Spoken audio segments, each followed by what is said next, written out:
என்னுடைய சப்ஸ்கிரைபர் எல்லாருக்கும் வணக்கம். இன்றைக்கி நம்ம என்ன பதிவில் பார்க்க போகிறோன்னா, பகவத்சிங் அவர்களின் வாழ்க்கை வரலாறு தான் பார்க்க போகிறோம். பகவத்சிங் 1907 1931 இந்திய விடுதலை போராட்டத்தின் மிகச்சிறந்த புரட்சியாளர்களில் ஒருவர். பஞ்சாபில் பிறந்த இவர் இளம் வயதிலேயே தேசபக்தியால் ஈர்க்கப்பட்டு பிரிட்டிஷ் ஆட்சிக்கு எதிராக ஆயுத போராட்டத்தில் ஈடுபட்டார். இன்குலாப் ஜிந்தாபாத் முழக்கத்தை மக்களிடம் கொண்டு சேர்த்தவர்.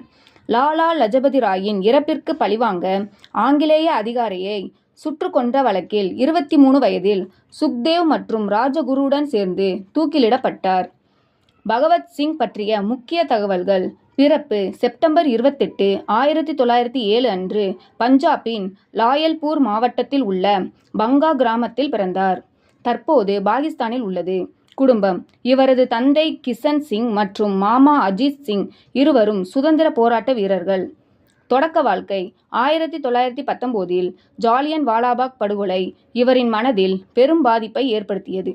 சிறு வயதிலேயே மகாத்மா காந்தியின் ஒத்துழையாமை இயக்கத்தில் பங்கேற்றார்.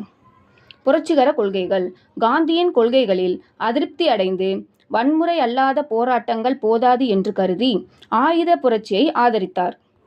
லாலா லஜபதி ராயின் இறப்பிற்கு காரணமான காவல் அதிகாரி ஜே.பி. சாண்ட்ரஸை 1928 சுட்டுக் கொன்றார்.